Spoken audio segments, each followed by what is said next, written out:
mga kwento ng pag-ibig, kwento ng buhay, at kwento ng pag-asa, hatid sa inyo ng Moment of Romance.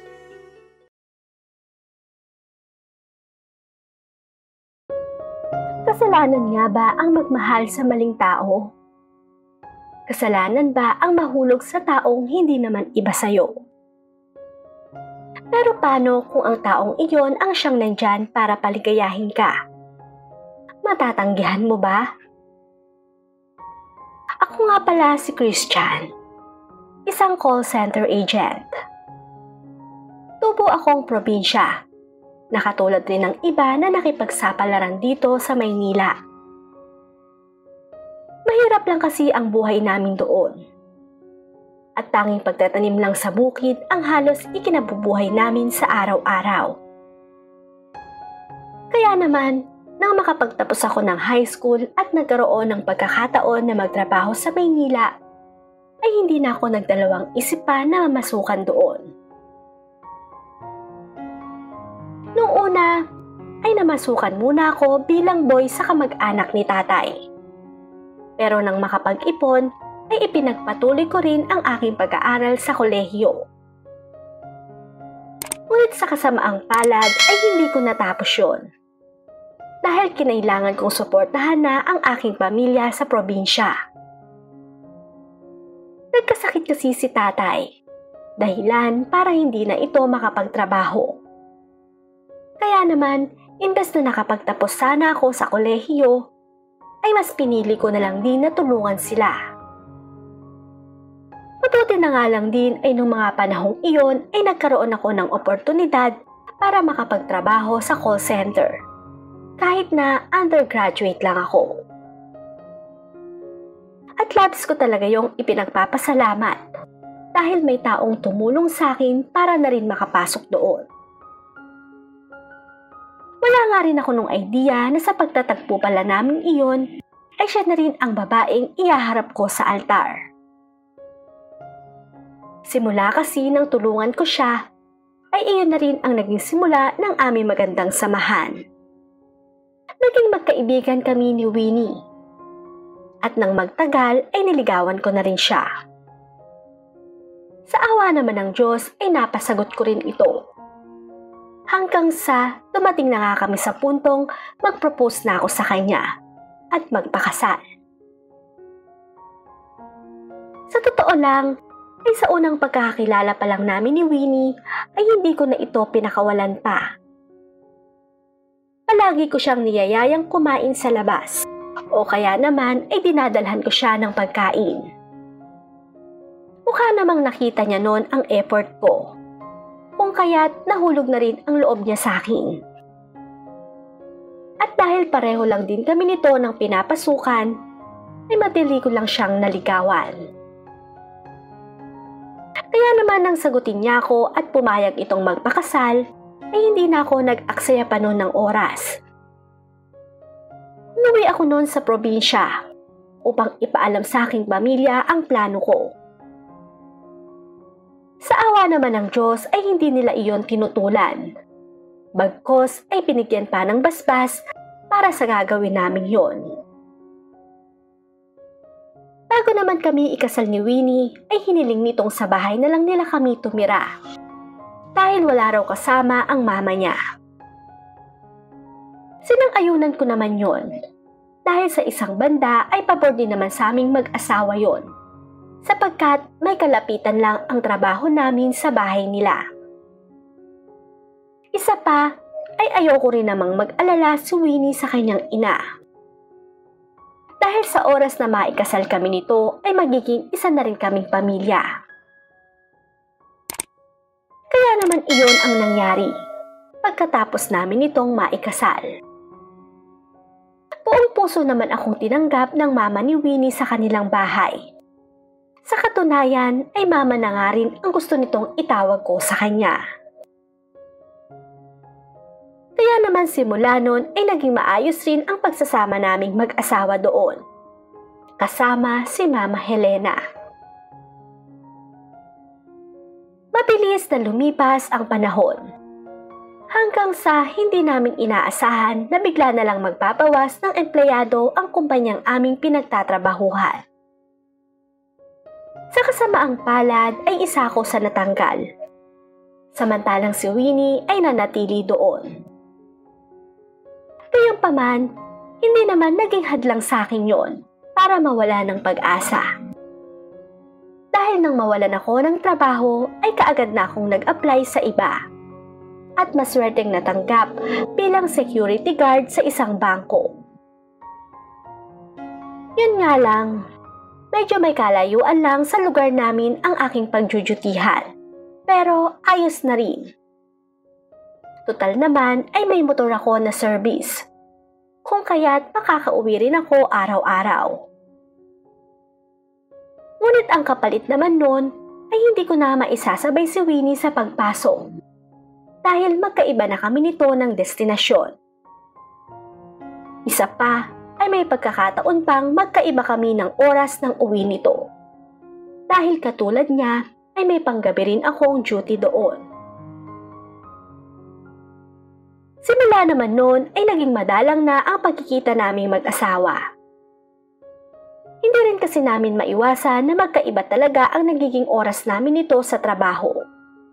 Kaya pag uwi ko minsan ay wala na si Winnie at tanging si Mama Helena na lang ang naaabutan ko doon. At ito na rin ang nag-aasikaso sa aming mag-asawa. Siya na ang nagluluto ng aming pagkain, naglilinis ng bahay at iba pang mga gawain. Wala naman daw kasi siyang ibang gagawin, kung kaya't hinahayaan lang din ito ni Winnie. Gayunpaman, kung siya naman ay pagmamasdan, ay bakas pa rin sa itsura ni Mama Helena ang angking kagandahan. Masayahin kasi ito, dahilan para siguro magmukhang bata pa rin. Bukod doon ay palagi rin siyang nakangiti na akala mo bang walang problema. Kaya naman, kung titingnan mo siya ay parang halos magkapatid lang din sila ni Winnie. Dahil kahit nasa bahay lang ito, ay palagi rin siyang nakapustura. Sa totoo lang, ay maswerte talaga kaming mag-asawa kay Mama Helena. Dahil palagi siyang nandyan para sa amin. Sa katunayan, ay kapag umuwi ako sa umaga galing trabaho, ay siya na rin ang nag-aasikaso sa akin. Pagdating ko kasi ay wala na si Winnie. Dahil maaga itong pumapasok sa trabaho niya. Kaya naman, hindi na kami nito nag-aabot pa. Sapagkat sa hapon din pagdating niya, ay ako naman ang papasok sa trabaho. Kaya tanging kami na nga lang ni Mama Helena noon ang madalas na nagkakasama sa bahay. Pero dahil doon, ay hindi ko inaasahan na masigit akong mapapalapit sa kanya. Na sa huli ay hindi ko rin akalain na ang pagiging malapit namin nito sa isa't isa ay makagagawa kami ng kasalanan kay Winnie. O Christian, gising ka na pala. Kumain ka na at nandun na sa lamesa yung pagkain mo. Wika sa akin ni Mama Helena nang dumabas ako sa aking kwarto. Nakaupo naman siya noon sa sala habang nanonood ng TV. Sige po, Ma. Salamat po. Anya ko naman dito na kaagad na ring nagpunta sa kusina upang kumain na ng tanghalian. Habang ako naman noon ay kumakain, ay hindi ko naiwasan na hindi pagmasdan si Mama Helena na nakaupo sa sofa habang nanonood ng TV. Bigla na lang tuloy noon na may naglaro sa aking isipan. At habang pinagmamasdan ko siya, ay doon ko nawari na sadyang may asim pa pala si Mama Helena. Kung sa bagay ay bata pa rin naman ito at matagal na ring byuda.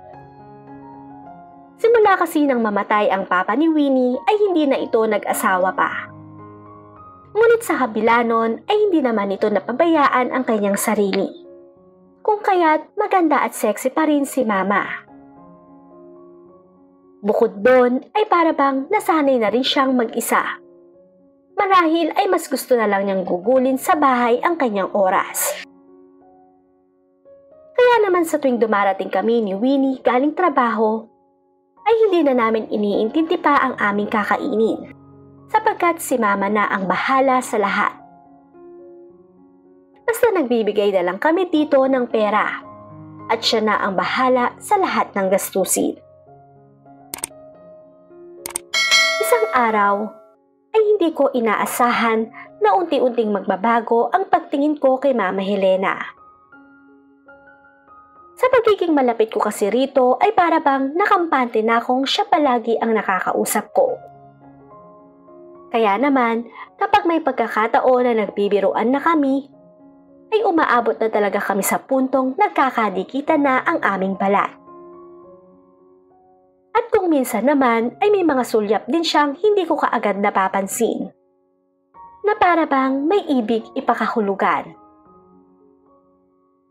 Ngunit sa sitwasyon naming dalawa ay hinayaan ko lang ito, dahil ayoko namang makagawa ng isang bagay na akin ding pagsisisihan. Kaya sa tuwing lumalapit sa akin si Mama, ay ako na lang mismo ang dumidistansya sa kanya. Nang sa ganon ay maiwasan kong magkasala. Ang kaso, kahit ano namang siksik ko sa utak ko na biyanan ko siya, ay para bang nagre-react naman ang aking katawan at tila gusto nitong sumapog. Na sa tuwing naglalapat ang aming mga balat, ay may kung ano ang napubuhay sa aking pagkatao. Hanggang sa nang nagpaalam sa akin si Winnie na may outing daw sila sa Hong Kong, ay hindi ako nakasama dahil may trabaho akong responsibilidad. May halos 1 linggo rin daw siya nung mawawala. Kung kaya't narinig ko na ibinili na lang niya ako sa mama niya na ito na raw ang bahala sa akin. Ayaw din naman kasi nitong sumama dahil nahihilo raw siya sa biyahe. Kaya naman hindi na rin ito pinilit pa ni Winnie. Bagkos ay nagtanong na lang kung ano raw ba ang gusto naming pasalubong. Narinig ko namang bag ang hinihingi ni Mama rito. Samantalang ako ay bahala na kako siya. At sa pag-alis ni Winnie, ay hinatid ko muna siya sa pick-up point nila. Nang sa ganon ay makasiguro akong safe ito. Honey, mag-iingat ka ha. Mamimiss kita. Anya ko rito pagdating sa lugar. Ako rin, honey. Basta, ikaw na rin bahala kay Mama ha. Alagaan mo siya. Wika naman ito sabay halik pa sa labi ko. Pagditi lang naman ang tanging naitugon ko sa kanya. At pagkatapos ay umalis na rin ang bus na sinasakyan nila. Pagkabalik ko naman sa bahay ay naabutan kong nagluluto na si Mama, habang pakanta-kanta pa. At pagkakita sa akin nito ay kaagad niya lang akong tinanong kung nakaalis na raw ba sila Winnie. Tanging opo lang naman ang isinagot ko sa kanya. At saka nagpaalam muna rito para ligpitin ang aming kwarto. Ngunit nang makaluto na siya, ay narinig kong tinawag na niya ako. Kung kaya't kaagad na rin akong lumabas. Nagsalo kami ni Mama sa hapag habang parang may tensyon sa pagitan naming dalawa. Hindi ko nga nun alam kung ako lang ba ang nakakaramdam ng ganun. Dahil sa tuwing titingin naman ako rito, ay sasalubungin lang niya ako ng ngiti. Nang makatapos naman kaming kumain, ay ako na ang nagpresentang maghugas ng pinggan. Total naman kako ay wala akong pasok nung araw na yon. Pero imbes namang pumayag ito, ay nagpumilit pa siyang tulungan ako. Kaya naman, habang ako ang nagsasabon, ay siya naman ang nagbabanlaw. Wala namang espesyal sa eksenang yon. Pero para bang pareho kami naghihintay kung sino ang mauunang lumayo. Hindi naman kami nagtagal sa lababo. Pero sa pagkakataong iyon ay ako na mismo ang kusang umiwas noon kay Mama. At paglingon ko sa likod niya habang papasok na ako ng aking kwarto, ay napansin kong nakatingin siya sa akin. Hindi na siya nakangiti. Para bang seryoso na at tila may iniisip. Sa totoo lang, ay baka nga ako lang ang sadyang nag-iisip ng hindi maganda sa ikinikilos ni Mama. Kung tutuusin naman kasi, ay parang anak na rin niya ako, para magustuhan pa. Ngunit sa puntong iyon, sino nga ba ang may mali sa aming dalawa? Siya na natural lang ang pagka-sweet at maalaga? O ako na may pagkamali siya lang ang isip? Dahil sa tuwing nakikita ko si Mama na naka-duster lang at hapit na hapit ito sa katawan niya, ay may ibang init akong nararamdaman. Naisip ko naman noon na baka namimiss ko lang ang aking asawa. Dahil may isang buwan na rin kaming hindi nagsisiping nito. Kahit kasi magkasama pa kami nito sa iisang bubong, ay magkaiba naman ang oras ng pasok namin sa trabaho. Kung kaya't hindi rin kami nagkakatabi nito sa higaan. Pero bilang lalaki ay syempre may pangangailangan din ako. Ang kaso nga lang ay hindi na yon na ibibigay pa ng asawa ko. Dahil madalas ay busy ito at pagod sa trabaho. Kaya nga siguro si Mama ang napagbalingan ko ng init ng katawan ko. Dahil siya palagi ang nakikita at nakakasama ko. At sa puntong yon, ay hindi ko alam na makagagawa pala ko ng isang kasalanan na labis kong pagsisisihan. Sa paglipas pa ng mga araw habang wala si Winnie, ay halos ganun pa rin naman ang naging takbo ng aming buhay. Ako ay patuloy pa rin na pumapasok sa aking trabaho. Samantalang si Mama ay maaga pa rin nagigising, nagluluto at naglilinis. Patuloy lang rin ito sa pag-aasikaso sa akin.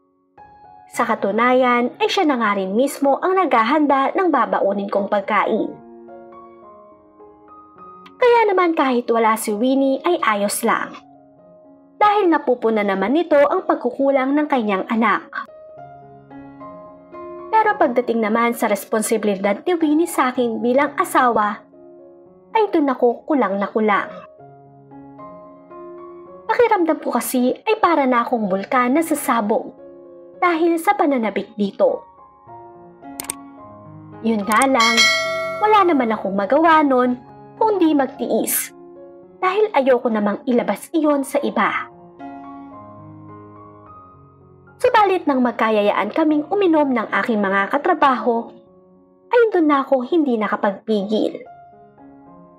Lalo pa nga't napagkwentuhan namin ang isang bagay na labis talagang nagpainit sa aking katawan. Kaya naman nang malasing ako at umuwi ng bahay, ay napagkamalan ko si Mama na si Winnie. At dahil na rin sa epekto ng alak, ay hindi ko na napigilan pa ang aking sarili na yakapin at halikan ito. Noong mga sandaling yon ay akala ko nga na magagalit sa akin si Mama dahil sa ginawa ko sa kanya. Pero nang maramdaman kong hindi ito tumutol, ay nagpatuloy lang ako sa aking ginagawa. Ngunit nang matauhan ay tumigil ako sa paghalik sa kanya at saka humingi dito ng paumanhin. Subalit nagulat na lang ako nang imbes na umiwas ito ay nakiusap pa siyang ituloy namin yon. Bago naman ako makapagsalita ay hinila na ako ni Mama sa kanyang kwarto. At nang makapasok ay tila ba sinaniban din ng kung anong init siya sa katawan. Sa katunayan ay ito na nga mismo ang humalik sa akin na para bang sabik na sabik din. Dahil naman sa ginawa niyang iyon ay hindi na rin ako nakapagpigil pa kung kaya't doon na nangyari ang gusto nito. Napapikit lang naman nun si Mama na para bang ninanamnam ang bawat segundo. Pero nang nakahanda na akong abutin ang kanyang kalangitan, ay tinanong ko muna ito kung sigurado ba siya sa gagawin namin. At nang sumagot ito na ituloy ko lang daw, ay doon na kami naglabasa ng init ni Mama. Hanggang sa pawisan na naghiwalay. Simula naman noon ay hindi ko na alam kung ilang beses na rin naulit ang ginawa namin yon. Habang wala pa kasi si Winnie, ay ang kanyang ina ang kapiling ko sa kama. Nakita ko namang tila masaya ito kapag naglalaro kami ng apoy. Pero sa kabilang banda ay hindi rin maikukubli sa aming dalawa ang pag-aalala na baka malaman yon ni Winnie. Alam kasi namin pareho na tsak nakamumuhian kami nito. Kaya naman, bago pa mangyari yon ay nagkasundo na kami ni Mama na kapag dumating na ito ay ititigil na namin yon. Subalit sa hindi naman inaasahang pangyayari, ay bigla na lang may gugulantang sa amin na isang balita na labis ko talagang pagsisisihan. At ang pangyayaring yon ay hindi ko talaga alam kung paano ba tatanggapin. Habang nasa kalagitnaan kami noon ng paglalaro ni Mama, nang makatanggap ako ng tawag. Imbes namang sagutin ay hindi ko na lang iyon pinansin dahil huling pagsisibing na namin yon. Padating na kasi si Winnie galing Hong Kong, kung kaya't sinulit na namin ang sandaling yon. Ngunit nang mabasa ko ang text mula sa tumatawag sa akin, ay halos magimbal talaga ako. Dahil na-aksidente raw ang sinasakyan nila Winnie. Kaagad naman kami nung sumugod sa hospital. Pero dead on arrival na ito. Kaya naman labis talaga ang pagsisisi ko noon. Lalo na't nabasa ko ang message ni Winnie sa akin na nagpapasundo pala ito sa airport. Tumatawag rin pala ito para ipaalam na nasa airport na siya. Pero dahil sa hindi ako sumagot sa kanya, ay kaya siguro nakisabay na rin siya sa bus na sumundo sa kanila. Hindi ko kasi kaagad nabasa ang message nito dahil sa milagrong ginawa namin ni Mama. Kaya naman sa puntong yon ay labis talaga ang pagsisisi ko. Dahil kung dumating sana ako sa airport at nasundo ko siya, ay baka hindi nangyari sa kanya yon. Nang buksan naman namin ang dala niyang bagahe ay nandoon ang mga pasalubong niya sa amin. At nang buklatin ko ang kanyang mga damit, ay may nakita ko dong pregnancy test na nagsasabing positive. Kaya naman doble-doble ang sakit na naramdaman ko. Dahil hindi lang si Winnie ang nawala sa akin, kundi pati na rin ang magiging anak sana namin. Gayunpaman, kahit mahirap at masakit, ay pilit ko pa rin namang tinanggap iyon. Pero labis talaga ang pagsisisi ko. At habang nasa puntod kami noon ng mama niya, ay pareho kami nitong humingi ng tawad dahil sa kasalanang nagawa naming dalawa. Bigla namang may umihip noon na malakas na hangin at sa palagay namin ni Mama Helena ay si Winnie yon. Marahil ay alam na niya ang nangyari sa amin ng kanyang ina, kung kaya't ipinaramdam na lang niya iyon sa hangin. Pero para makalimutan ang masamang bangungot na nangyari sa akin, ay nagdesisyon na lang akong umalis na sa bahay nila Mama. Hindi naman ako pinigilan nito, bagkos ay inunawa na lang. Pero bago lisanin ang lugar na yon, ay humingi rin ako ng tawad dito dahil sa nagawa naming kasalanan sa kanyang anak. Hindi naman kasi dapat nawala si Winnie kung napigilan ko lang ang init ng aking katawan. Kaya naman nakarma na siguro ko dahil hindi ko nagawang makontento.